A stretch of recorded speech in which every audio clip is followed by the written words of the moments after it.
Welcome, everyone. My name is Beverly Sweeney. This morning's presentation is about transportation in Lenoir City, which may sound super boring, but as you see, it already includes giant cauliflowers. This picture is actually part of a postcard series called Freak Vegetables, and although I don't think Lenoir City has ever been known for growing giant cauliflowers, the railroad has featured prominently in our history. Insofar as this postcard is concerned, oops, I did that wrong. It's dated to the 1940s during World War I and World War II. Side note on postcards, they were printed with this white border in order to conserve ink.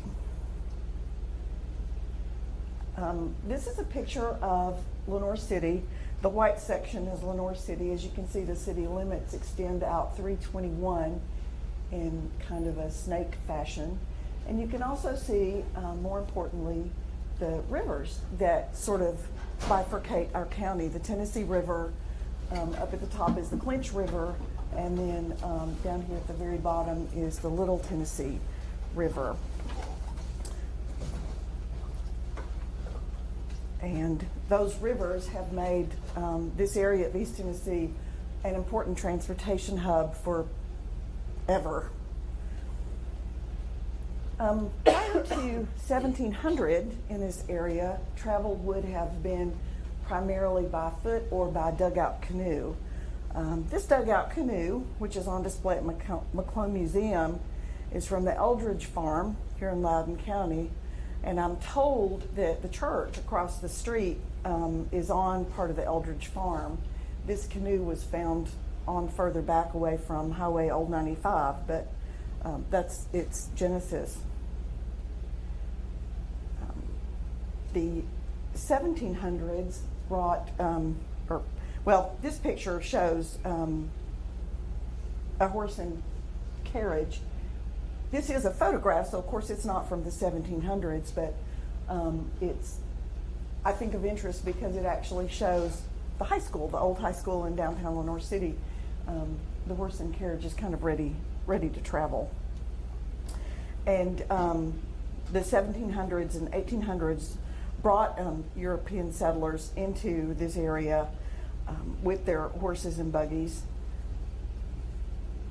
And then the 1800s brought steamboats and railroads. That's the top picture is a photograph of a steamboat on the Little Tennessee River near where the dam is now. And the bottom photo is a picture of the railroad depot in Lenoir City. And we believe this photograph dates to roughly 1908, which is right after Lenoir City became a town, was chartered by the state. The first trains that came through Lenoir Station, as it was known then, came through in 1852. And this photograph, from 1908. The 20th century for transportation brought automobiles, as we all know, or as they were called, horseless carriages. This is one of the first patents, or the first patent for an automobile. This is a photograph of that car, and it was filed in 1986 by a man named Carl Benz. And we know his name today as part of the car company Mercedes-Benz. So that family and that name carries on for well over 100 years.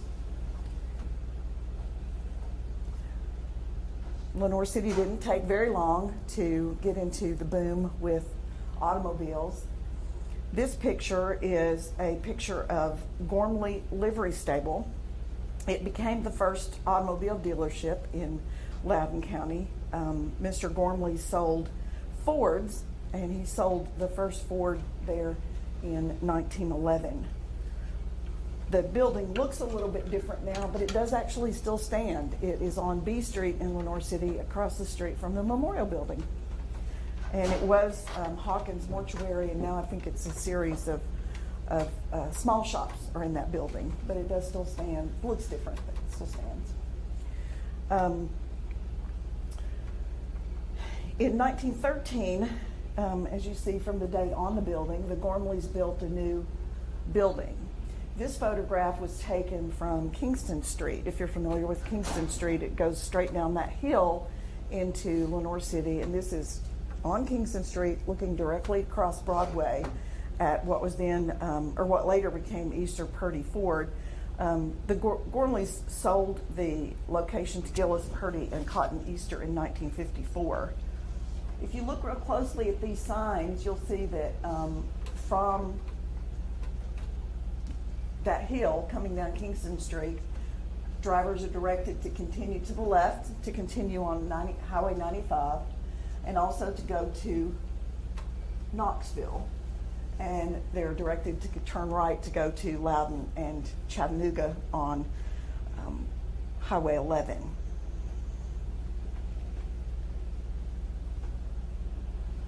This photograph was taken, we think, around 1912, and this is Broadway in Lenoir City, which became later Highway 11. As you can see here, it's mud and dirt. At this point, we think this was taken around 1912 because it's, or 1914 actually, because it's a postcard, and there's a postmark date on it of 1914. And for any of you all who are familiar with the Ledbetter family name in Lenoir City, these children here are members of the Ledbetter family, and we do actually have them identified at the museum. I didn't bring all that stuff with me, but we do know who they are. But anyway, those muddy roads were not conducive to auto travel, and since nature and people abhor a vacuum, such roads conditions begged for a better way. Early in the 20th century, there were private associations of road owners who organized travel routes and advertised destinations. Because there were financial motives involved, these endeavors were sometimes inefficient. As a traveler, you might be taken the long way around in order to get to your location so that you could patronize a certain hotel or a restaurant along the way. The roadbed for Highway 11 already existed. As you see, there were roads between here and Chattanooga and here and Knoxville, although it was different. But Highway 11 became Highway 11 because of a series of federal laws. The first one passed in 1916 and created the first outline of a uniform road system. It was improved upon by the Federal Aid Highway Act of 1921. And Highway 11 was actually one of the first highways designated under that act and was made official in 1925. It was also paved during that time period, and so it was much easier for people to travel. And Highway 11 maintains most of its original route the way it was set up in the early 1920s. And this is a map of Highway 11. As you can see, it runs from southwest to northeast, from just outside New Orleans, Louisiana. It terminates in US Route 90, which is a main road across the southern US. And then the northern terminus is at Rouse's Point, New York. The road actually continues across the border and becomes, in Quebec, Canadian Route 223. So you can stay on that roadbed for long after you leave the United States. Right here in downtown Lenoir City. This photograph shows downtown Lenoir City in the late 40s or early 50s. If you can see right here, this is a grand theater. There used to actually be 3 theaters in downtown Lenoir City. This is the Rexall drugstore. That building still stands, and it now houses Cedar and Twine, this clothing shop. It's on the corner of Broadway and A Street. This building actually still stands too, but it's only 1 story today. The top 2 stories burned and were torn down. There was a fire. Now, during the 1940s and 50s and 60s, Lenoir City was quite a hubbub for shops. You can see that there are a lot of small shops in downtown Lenoir City. This is the same picture, I keep doing that, this is the same section of Broadway, just on the other side of Broadway. And this line of people is right after World War II. They're waiting in line to go to Hub's department store in order to get the first nylon stockings that were available after World War II. If you all are familiar with that portion of World War II history, all the silk went into making parachutes, and then nylon was developed by the Defense Department as a substitute because there wasn't enough silk in the world, and so everybody went kind of without socks and stuff during World War II period. Better roads made travel more desirable, and for the longest time you had to cross these various rivers that we have in our county by ferry. The bottom picture shows Bustle's Ferry in 1920, or during the 1920s. It was located almost directly below where the dam is now, not very far. If you're familiar in downtown Lenoir City with Lee Drive, it was between Lee Drive and the dam, so very close to downtown. The top picture shows a parade of old cars, which was part of the celebration when Fort Loudon Dam was first opened, or when the bridge across Fort Loudon Dam was first opened in 1961. And this was quite a big deal because it was attended by our governor, our senators, dignitaries from everywhere, because they all wanted to be part of this. And it connected Lenoir City with southeastern part of the county, Greenback, and then later Loudon. The next step in the evolution of highways in Lenoir City was the Federal Highway Act of 1956 that created a nationwide grid of limited access highways, which included Interstate 75. And I know you're all familiar with Interstate 75, which bisects our county over to the north, I guess, of where we are now. During the late 1960s and early 1970s, traffic from that interstate was routed to Highway 11 because Interstate 75 terminated southbound here in Lenoir City and terminated northbound in Cleveland, Tennessee. So there's roughly a 60-mile gap where there was no interstate. And I've heard two stories about why that was. One is that the builders had trouble finding bedrock in the river to get the bridge built across the Tennessee River down in Loudon, and the other is that there was an incompetent builder who was hired from Sweetwater, and he just spent a lot of time pushing dirt back and forth, but didn't do too much road building for several years. Either way, it affected Lenoir City because of all of that traffic. When the interstate was first built, there was no Highway 321 as we know it today. There was only old Highway 95, which we're on and goes into Lenoir City via what's called Kingston Street. That amount of traffic was very burdensome for downtown Lenoir City and caused a lot of problems with shopping there. If you couldn't, when you got there, you couldn't find a parking place, and if you found one, you couldn't get out of it. A new highway was built connecting Interstate 75 to Highway 11. What is now called Highway 321, but when it was first built, it was Tennessee Highway 95, which is how this highway became designated Old 95. The rush of cars was very difficult on downtown businesses because of the parking, and a lot of owner-operated businesses just simply closed, and many others moved away from downtown, first to Bond Street, which, if you're familiar with downtown, there's a Dollar General store in that shopping center now. It's still there. And then they later moved out to Highway 321. It was bad for downtown businesses, but all that building toward the interstate did open up an avenue for new businesses. This ad on the left-hand side of the screen, it was for an Esso station, which Esso is Standard Oil. It's now the Exxon service station, and it's still there. As you know, it's quite different because I think there's a Subway in it or an ice cream place or something. But it is still there and exactly in the same location. And then King's Inn was also built in the early 70s, and it's still there. And this is a postcard, an early postcard from King's Inn in the 1970s.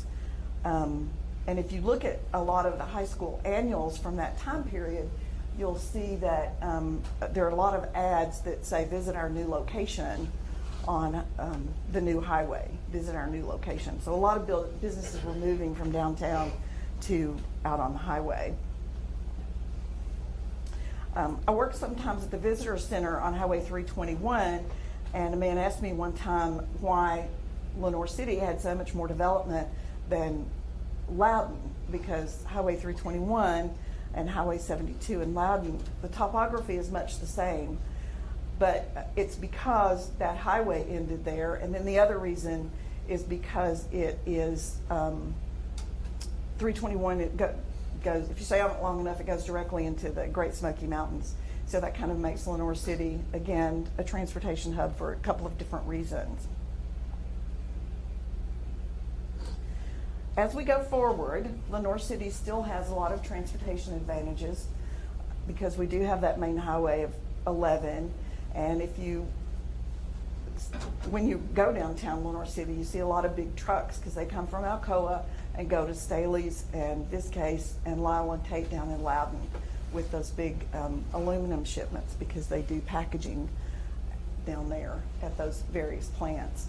So you still have a lot of truck traffic on Highway 11, which can make it still a little bit crowded. And as we all know, Highway 321 still has a lot of advantages, a lot of development, and also a lot of traffic. Historic downtown Lenoir City is making strides toward kind of a revitalization. This picture is the Cedar and Twine shop. It was in that other photograph as the Rexall drugstore. And right next door to it, back in the day, it was a place called Miller's Department Store where you could get clothing and shoes and that sort of thing. And now it is the Southern Belle Events Center. We also have a lot of downtown street festivals which are dedicated to trying to keep downtown vibrant. And of course, we're still building. This map fragment shows the bridge on Highway 321 across the river, and you see this big blank space right here. Currently, that's a wooded area right there on the riverbank, and some of you may know it or may know where the Elm Hill meatpacking plant is. It's right across from there.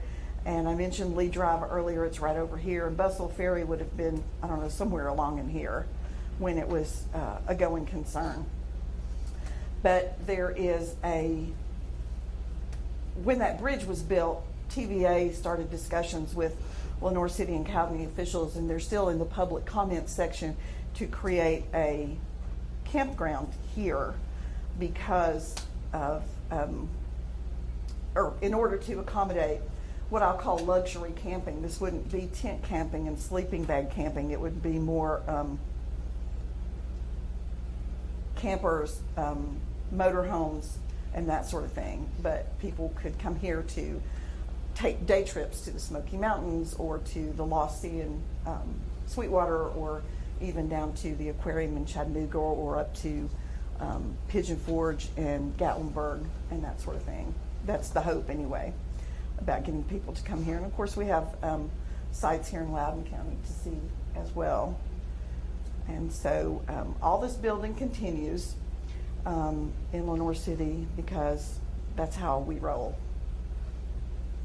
The end. Thank you for your attention. Does anybody have any questions about this? Thank you. See, not nearly as boring as it sounds, transportation. But cauliflowers and railroads and camping. Thank you.